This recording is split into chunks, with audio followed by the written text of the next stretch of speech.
Halo, perkenalkan nama saya Mita Aprilia, NIM J241800078. Di video ini saya akan menjelaskan tentang tutorial analisis spasial Marsan. Berikut adalah tampilan dari user interface QGIS. Yang teman-teman lihat sekarang ini adalah QGIS versi 3.10. Namun untuk versi QGIS yang lainnya juga kurang lebih sama fiturnya. Nah, di bagian paling atas ini adalah menu. Menu adalah sekumpulan perintah berbasis teks dengan fungsi tertentu. Di antaranya ada project, edit, view, layer, settings, dan seterusnya sampai help. Selanjutnya untuk bagian yang di bawah ini disebut toolbar. Toolbar adalah sekumpulan perintah yang berbasis icon dengan fungsi tertentu. Di antaranya di sini ada new project, kemudian ada new print layout, lalu ada pen map, dan seterusnya. Lalu bagian yang di bawahnya ini disebut status bar. Status bar menampilkan informasi tentang peta yang sedang aktif, serta proses yang sedang berjalan. Lalu bagian di sini disebut browser panel. Browser panel menampilkan dan menavigasi lokasi penyimpanan data. Selanjutnya bagian yang di bawahnya adalah layer panel. Layer panel menampilkan daftar semua layer yang digunakan pada proyek yang sedang dikerjakan. Lalu bagian yang paling besar yang di tengah ini adalah map canvas. Map canvas menampilkan layer atau peta pada proyek yang sedang dikerjakan. Lalu bagian yang paling bawah disebut coordinate and scale bar. Di coordinate and scale bar ini menampilkan koordinat, skala, dan sistem referensi koordinat atau CRS pada proyek yang dikerjakan. Nah, berikut adalah tampilan dari QGIS versi 1.8. Kenapa saya menggunakan versi 1.8? Karena versi 1.8 ini lebih ringan daripada versi 3 sekian, dan juga di versi 1.8 ini semua plugin sudah tersedia, jadi kita tidak perlu untuk membuat kembali. Lalu alasan lainnya karena di versi 3 itu sering terjadi crash untuk fitur analisis data dan Marsan. Nah, selain itu juga versi 3 lebih complicated sehingga memakan waktu untuk kita mempelajari menu-menunya.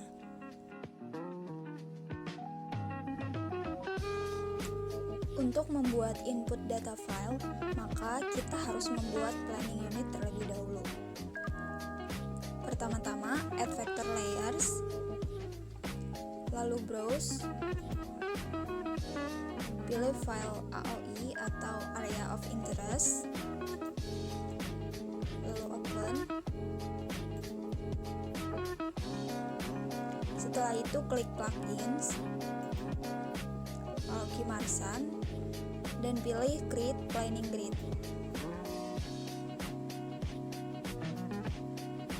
Lalu kita pilih update extend from layer. Nah, di bagian sini kita pilih side length.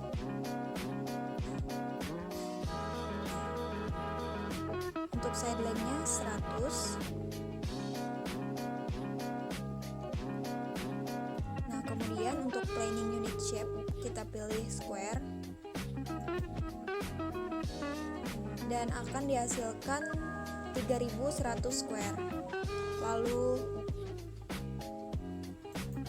browse dan save dengan nama pu underscore layer underscore tidung.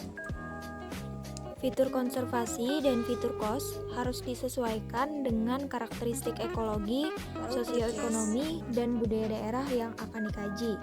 Setelah diperoleh data lapangan, kemudian ditransformasi ke dalam bentuk spasial. Nah, untuk langkah-langkah mempersiapkan fitur konservasi dan fitur cost, pilih Add Vector Layers. Lalu untuk fitur konservasi yang akan digunakan meliputi data penutupan lamun, penutupan karang, dan mangrove. Pilih Open. Selanjutnya untuk fitur cost yang akan digunakan yaitu data konservasi existing, budidaya laut, pemanfaatan umum, spot wisata, dan LULC.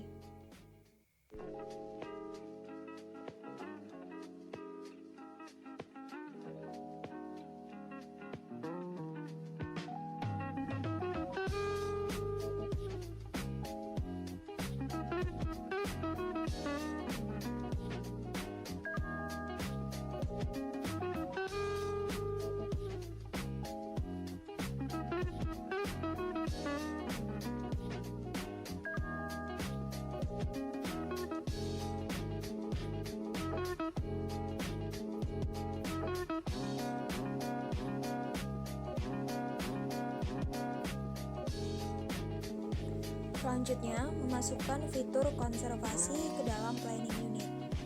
Langkah pertama yaitu dengan add pu_layer_tidung dan seluruh fitur konservasi.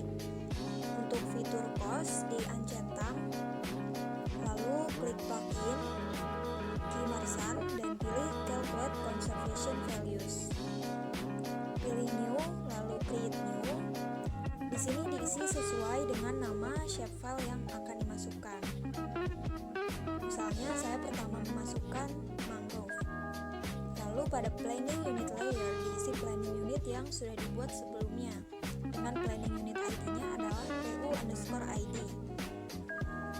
Di sini saya memilih pu_layer_tidung. Selanjutnya untuk select input layer type terdiri dari point, line, atau area, disesuaikan dengan shapefile yang akan digunakan. Untuk mangrove, penutupan lamun, dan juga penutupan karang sama menggunakan layer type berupa area. Selanjutnya, select layer to measure disesuaikan dengan nama. Lalu pilih layer fitur konservasi yang akan dimasukkan ke dalam planning grid. Tahap-tahap ini diulangi sampai seluruh fitur konservasi masuk ke dalam daftar planning grid.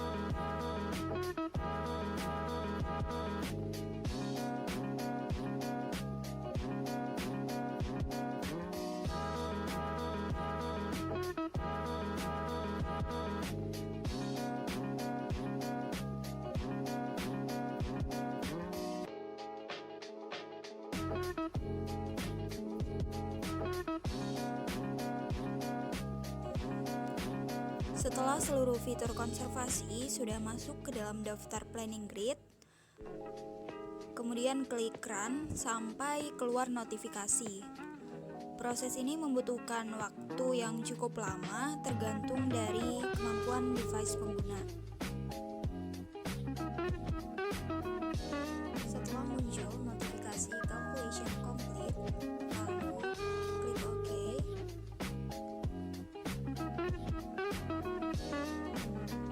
Kemudian save pada folder yang sebelumnya. Di folder tutorial QGIS, beri file name pu_layer_tidung.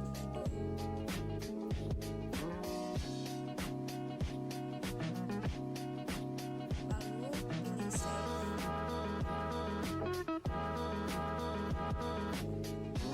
Klik OK dan di close.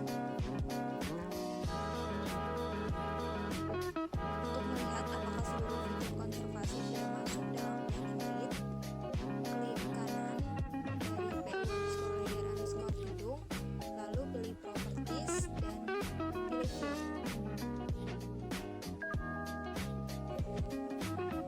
Part berikutnya memasukkan fitur cost ke dalam planning unit. Langkah pertama, add pu_layer_tidung dan seluruh fitur cost. Untuk untuk fitur konservasi di uncentang terlebih dahulu. Kemudian pilih menu vektor dan pilih special query.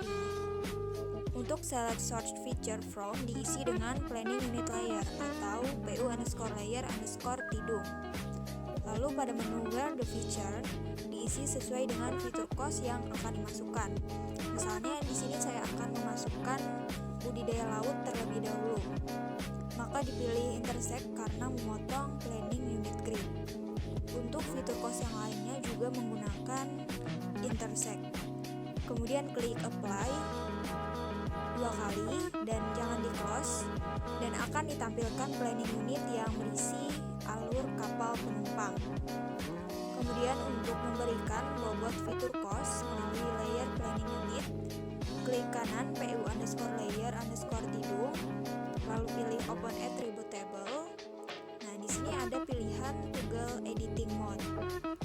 Kita klik toggle editing mode supaya dapat diedit. Maka akan keluar menu field calculator, lalu dipilih, kemudian centang only update selected features.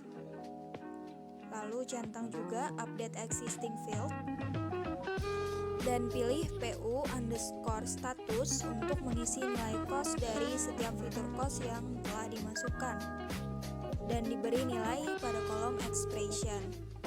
Nah, karena tadi saya memasukkan fitur cost budidaya laut terlebih dahulu, maka untuk skornya diberi nilai 1.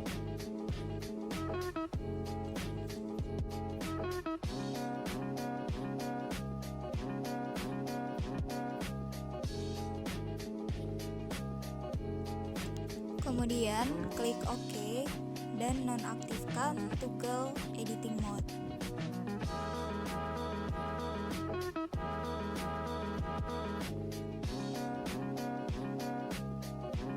Lalu pilih save dan di close. Ulangi untuk memasukkan fitur cost lainnya dengan memilih create new selection dan use the result tool. Jangan lupa untuk selected geometries yang di bawahnya itu di uncentang.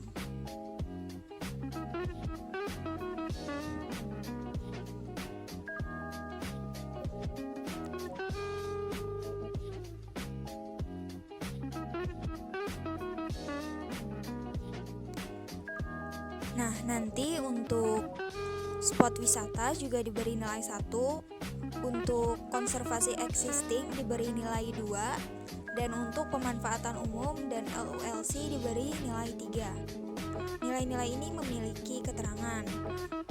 Kalau nilai statusnya itu 0, artinya dapat dipertimbangkan untuk dicadangkan. Tapi kalau nilainya 1, seperti budidaya laut dan spot wisata tadi, berarti dimasukkan dalam proses perhitungan.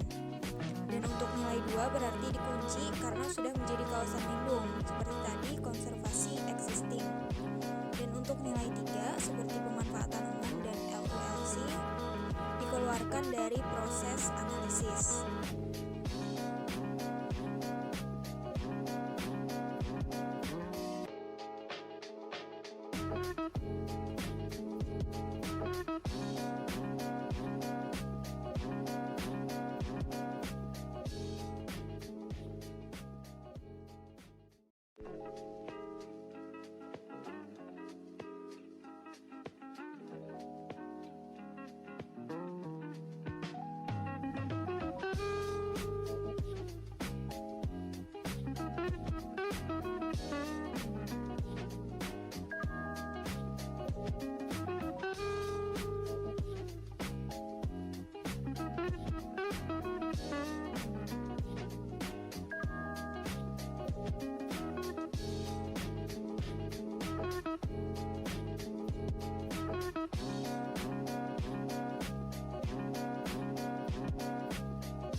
Melihat hasilnya dapat diklik kanan pada pu_layer_tidung, lalu pilih open attribute table, dan di scroll down sampai nomor ke 232.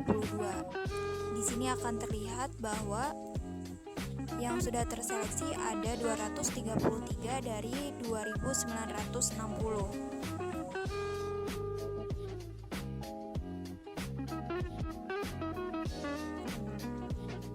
Setelah itu, save project yang sudah kita kerjakan tadi ada di file, lalu pilih save project. Diberi file name Tidung, lalu pilih save.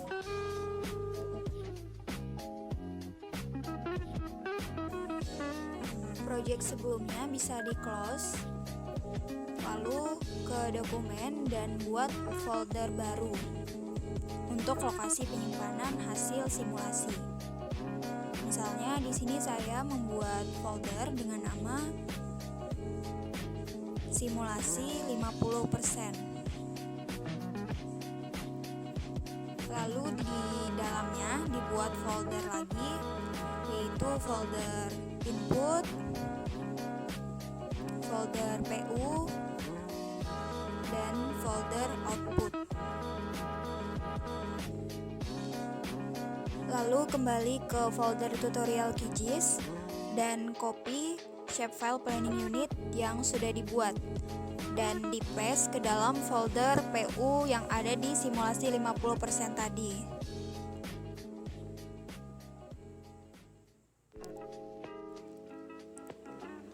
Buka kembali QGIS 1.8 dan add vector layer, lalu browse PU_layer_tidung dari folder PU.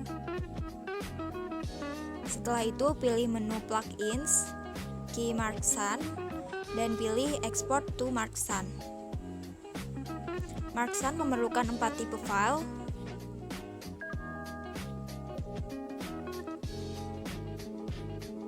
yaitu ada bounded, puff_sprdet, pudet, dan specdet. Pilih PU_layer_tidung. Pada pilihan select planning grid dan pada pilihan planning unit ID field akan berganti otomatis menjadi PU_ID. Kemudian atur select Marksun skenario input directory pada folder input yang telah dibuat sebelumnya, yaitu yang ada di folder simulasi 50%. Lalu pilih OK. Kemudian pilih submenu bounded dan centang boundary file. Untuk pengaturan lainnya tidak perlu diubah.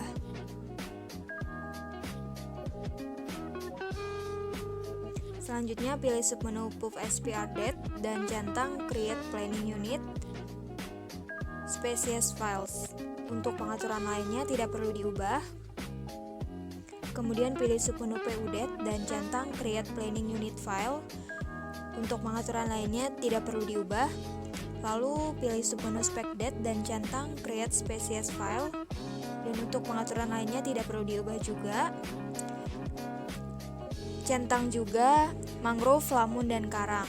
Dalam proses ini kita tidak membuat skenario probabilitas persentase peluang target terkonservasi. Setelah semuanya selesai, klik OK hingga muncul notifikasi Files export complete dan file sudah terbentuk di dalam folder input. Lalu di close.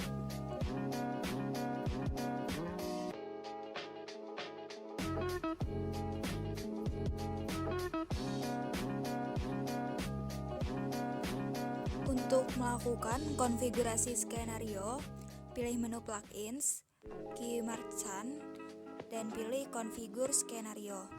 Kemudian dibuat file skenario atau input date pada menu select skenario directory. Lalu browse ke dalam folder simulasi 50% dan klik OK.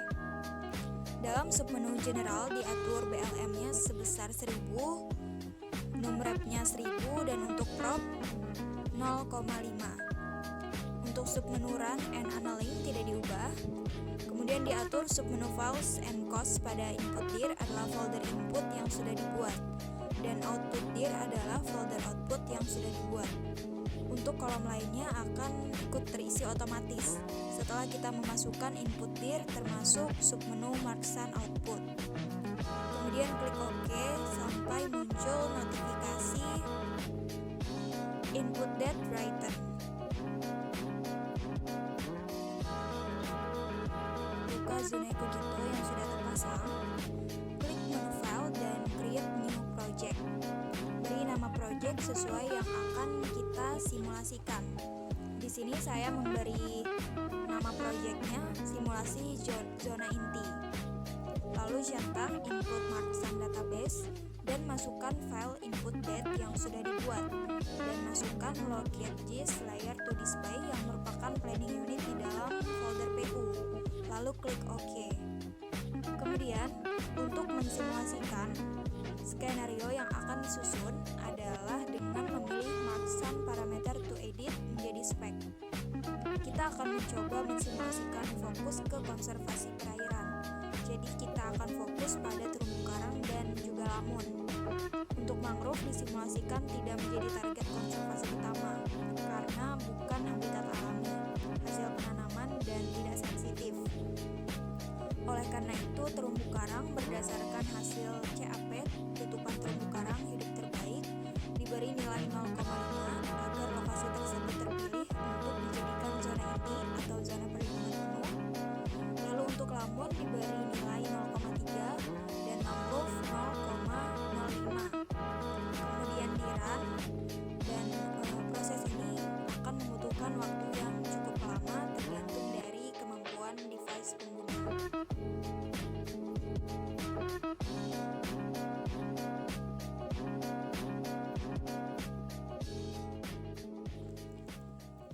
Setelah simulasi dalam Zunai Kogito selesai, selanjutnya menginterpretasi hasil Zunai Kogito ke dalam QGIS.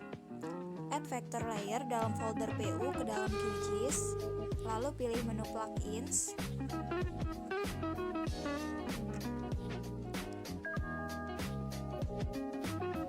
pilih QMarksan, lalu pilih import marksan result. Lalu akan keluar menu seperti berikut. Pada kolom select marksan result field to import, masukkan ke folder output dan pilih file dengan nama output_base.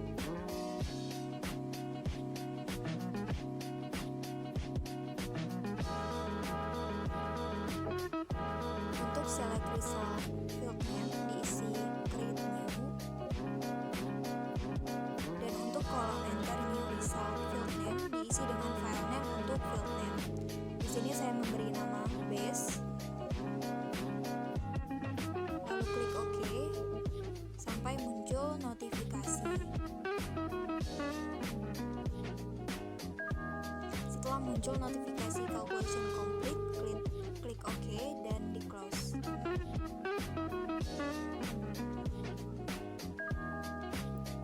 Lalu untuk mengeluarkan hasil marksan, klik kanan PU_layer, lalu pilih menu properties dan pilih style. Pilih graduated dan kolom diisi base seperti yang sudah dibuat sebelumnya. Klik OK. Ini adalah tampilan kalau kita menggunakan base. Nah, bisa juga kalau ingin menggunakan skenario lain, misalnya SSOLN.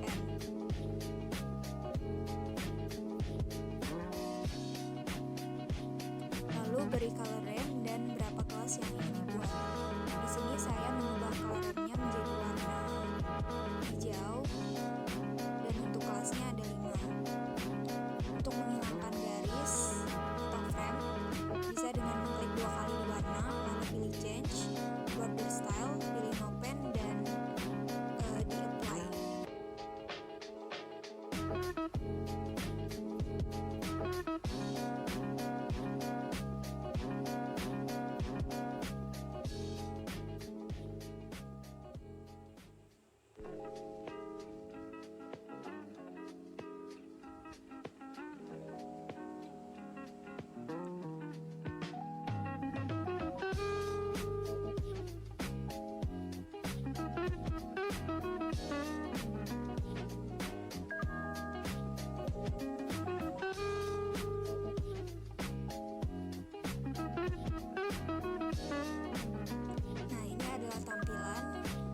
kita menggunakan skenario SSOLN.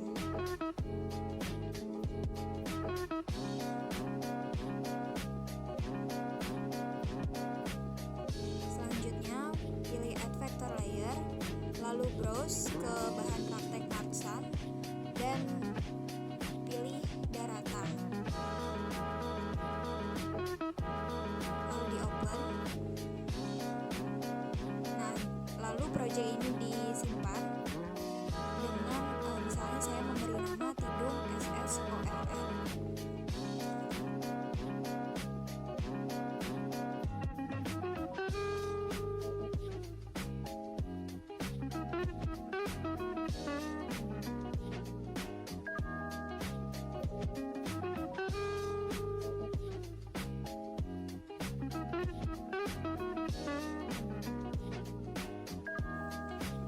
Part terakhir adalah membuat layout dari hasil import Marksan. Di sini saya menggunakan QGIS versi 3.10 karena untuk membuat layout peta versi 3 itu lebih banyak fiturnya. Pertama, open project Tidung SSOLN yang sudah kita buat sebelumnya.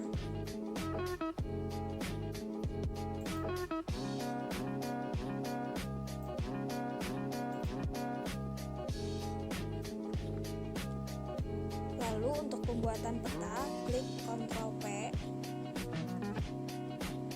Di sini saya akan memberi nama peta Pulau Tidung.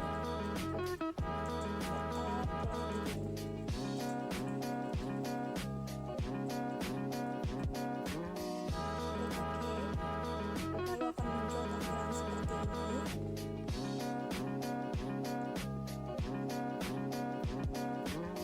Nah, untuk menampilkan peta, pilih Add a new map to the layout, maka akan muncul petanya.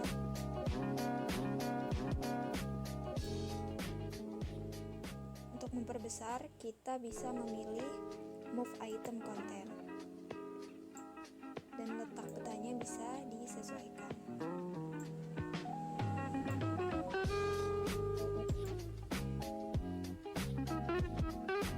Setelah itu, pada bagian layers yang di item properties, centang lock layers agar layer peta di print layout tidak berubah apabila kita mengubahnya pada map canvas. Lalu scroll menu item properties hingga menemukan grid dan klik icon tambahkan.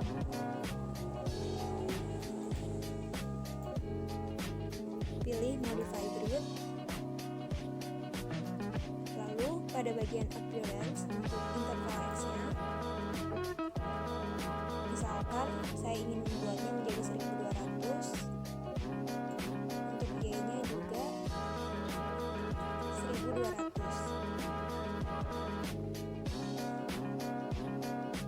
Lalu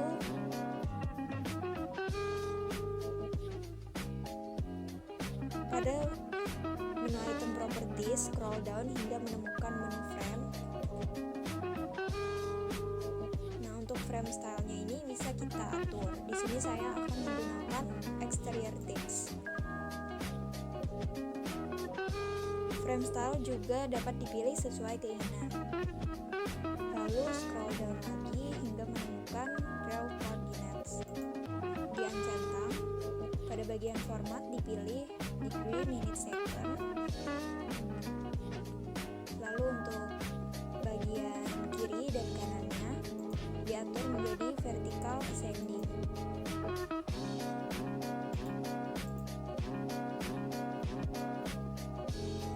Selanjutnya, pada bagian format koordinat dipilih degree, minute, second. Lalu scroll down kembali hingga menemukan menu font untuk mengatur jenis, ukuran, hingga warna font pada koordinat grid. Di sini saya menggunakan font NS Sheldon. Lalu untuk size-nya 11. Selanjutnya, menambahkan arah mata angin, klik icon North Arrow dan buat sesuai ukuran yang kita inginkan.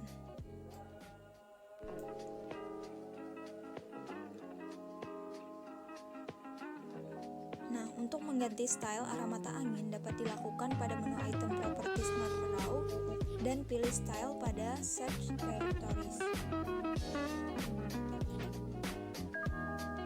Di sini ada banyak pilihan untuk not raw.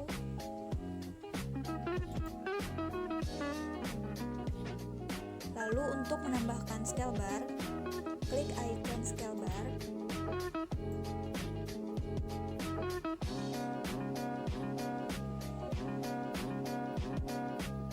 Dan buat sesuai ukuran yang diinginkan.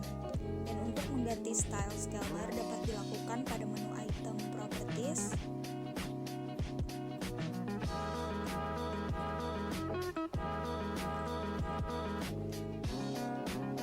Lalu di bagian style ini bisa kita ubah sesuai keinginan. Berikut juga untuk satuannya bisa diganti di bagian units. Di sini pilihannya ada meter, kilometer, feet, yard, dan seterusnya. Saya menggunakan meter.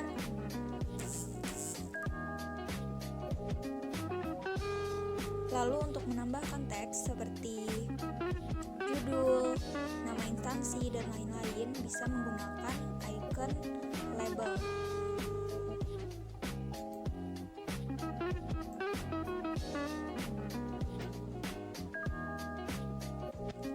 Misalnya di sini saya akan menuliskan peta konservasi Pulau Tidung, Kepulauan Seribu, DKI Jakarta. Di scroll down, lalu untuk fontnya bisa kita atur.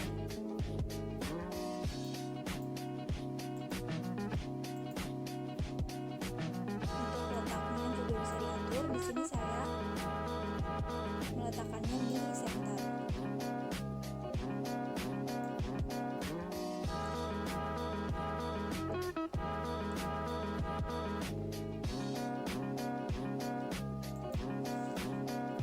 Lalu untuk menambahkan label lagi, di sini saya akan membuat nama instansi.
Untuk menambahkan gambar seperti logo bisa menggunakan add a new picture to the layout.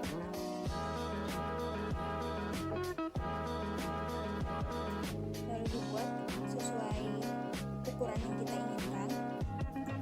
Browse di image search. Misalnya di sini saya menggunakan logo IPB, lalu pilih upload.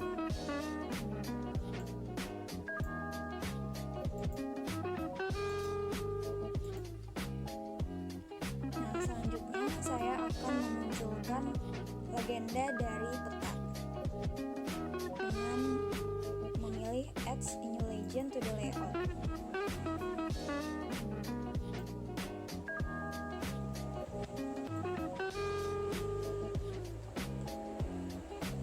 Nah, untuk memilih apa saja yang kita ingin munculkan di legenda, bisa dengan memilih item properties, lalu mencentang auto update, dan untuk OpenStreetMap dan juga citra Google-nya ini kita hapus atau kita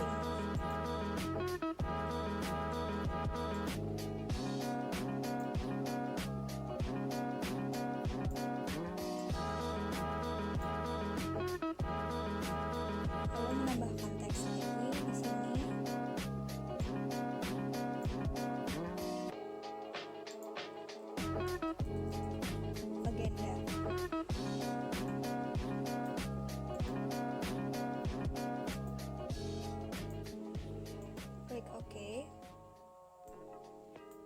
letaknya di center. Nah, kemudian untuk memunculkan inset peta, kembali lagi ke layar sebelumnya. Lalu di sini kita bisa memilih untuk menggunakan Citra Google atau OpenStreetMap sebagai base map kita. Misalkan di sini saya akan mencontohkan kalau kita menggunakan OpenStreetMap. Centang dulu layer yang lainnya, lalu di zoom out, dan kembali lagi ke tampilan peta. Di sini kita pilih add a new map to the layout, lalu dibuat lagi sesuai ukuran yang kita inginkan.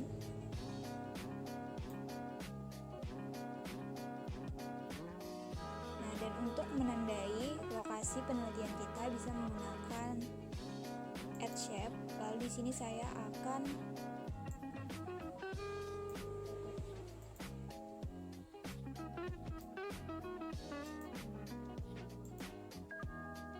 menandai lokasi penelitian. Untuk warnanya juga bisa diatur.